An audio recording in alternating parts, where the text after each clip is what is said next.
Hey guys, what's up? This is part number 2 to my steel series videos. I don't know what you'd call it. Just kind of breezing over some of the steels that I own and knife steels, and I'm giving kind of impressions, what I think about them, and what I've found out through sharpening and use. All these knives that you see in part 1 and part 2 have all been used pretty extensively by me. I like to grab a knife and use it for a good couple weeks, and then I'll put it away, carry another knife for another couple weeks, put it away. My rotation's been going like that for years, so I kind of have a pretty good feel for all these steels. But anyways, let's start the second half of the video. So we left off with part number 1 with this 154 cm. So that's where we're going from there, and I'm going to kind of climb up the ladder. So I would say after 154 cm, at least out of my collection, I'd probably take Chris Reeves S30V, and I do have 2 S30V folders out here, for the fact that they're treated to very different hardnesses and they act almost like 2 different steels. So Chris Reeve runs his S30V a tad soft, which, some people don't like and some people do. I think the market that Chris Reeve is trying to target, I think they're fine with this a little softer steel where they can touch it up a little easier. Me, myself, I'd rather have this S90V or something silly, silly hard. But anyways, that's not to say it's not a great steel. It's not terrible. I do wish it was a little harder. The one thing that is nice about them running it soft, it does sharpen up a little fast. So even a strop is pretty effective, strop only, to touch up your Sebenza and your Umnums on. But, and then Strider goes the other way. So Paul Bowes used to do their heat treating, and when Buck moved, Paul Bowes went with him, and now Strider does not have their blades heat treated by him, but they still use his same formula. So honest to God, this is probably the best S30V I've used ever, and I've had a bunch of different knives. So for whatever that's worth, very hard, takes a while to sharpen, but you're going to hold that edge for a long time. So I say it's like if you were to face these off and cut rope right next to each other, this would go dull probably 50 to 100 cuts before the Strider S30V. And I would say Spyderco probably rides the way Spyderco heat treats their S30V, not in the middle, but more towards the Strider side, but not quite as hard as Strider. So that's been my impressions over about, I don't know, probably 50 different S30V Spydercos and probably 10 or 15 different Strider S30Vs. So for whatever that's worth, S30V, I've never had a problem with the Strider being chippy or anything like that. So I think there's no problem running it that hard. I think Chris Reeve doesn't run it that hard just so that you can touch it up a little easier.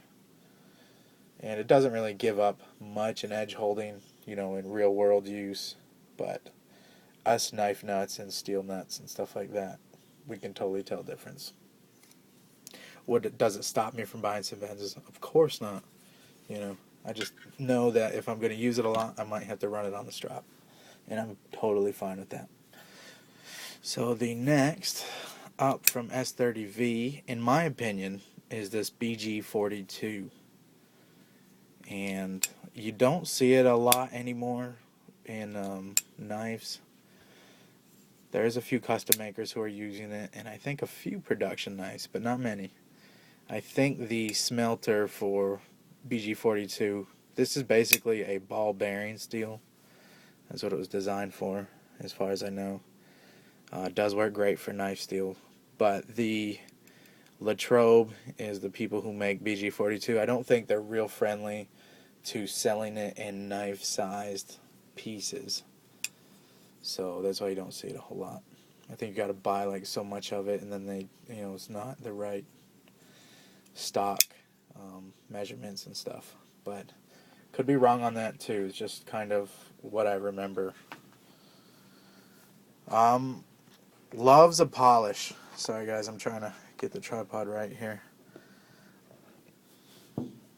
Gosh, that's terrible. I'm sorry. If you've seen this setup for this iPhone, though, you would totally understand why it's so ridiculous here.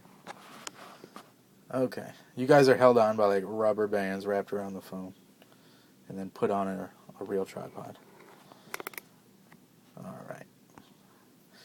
Alright, I apologize, but I will not edit that out because I don't like to edit.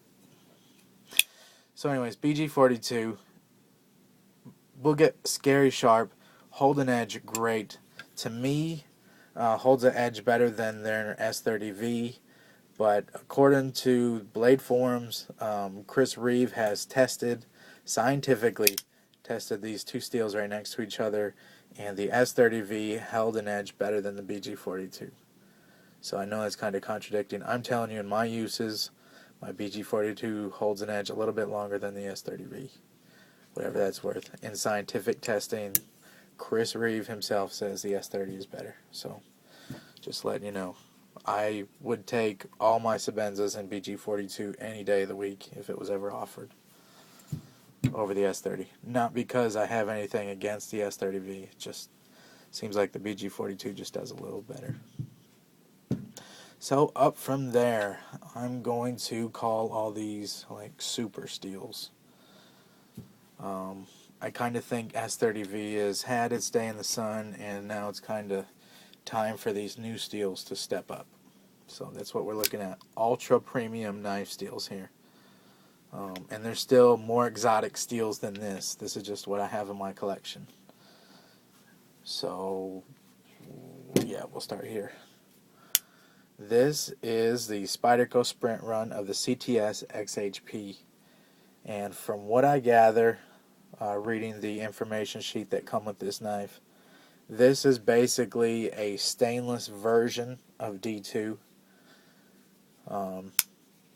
And you can totally tell that it's a very tough steel. You can see I have this edge reprofiled very low. And this was the knife I used on Christmas Day to break down all those boxes, zip ties, and all that silly stuff that they package all those toys up with. And honest, I only had to touch it up on my ultra fine stone for like maybe 2 minutes per side and stropped it, and it was back exactly sharp. And I tell you, I broke down a bunch of cardboard for our recycling bin. Great steel. Very impressed. Can't wait to see people use more of this. And I think we have a military sprint run coming soon in the CTS-XHP. I think it's a brown handle. It's going to be awesome. Just telling you, it's going to be awesome. This is the CPM-D2.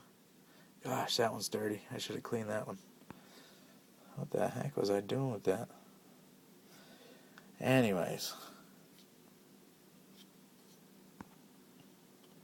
CPM-D2. So this is D2 steel, powdered, and it's the same thing as D2. It's just put in a powdered composition, and it's awesome steel. Holds an edge very well. Loves to take a polish. Regular D2, I found, likes to stay a little toothy, and this likes to go to a very high polish. I think it's because of this powdered steel process that it goes through. So, guys, sorry about that. Anyways, as much as I hate to do this, I'm going to have a part 3 on the video.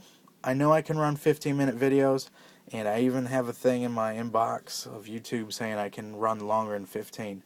But I'm telling you, I can't upload them very easily if they're more than 10 minutes. So, I hate to do it, but this is going to be a part 3 with these high ends. I don't want to cut the video short and just kind of breeze right over these and not let you know my full opinions of these steels. So part number 3 on the way up next. Hey guys, thanks for hanging out. Hopefully you click the next video, and thanks for watching this one. See ya.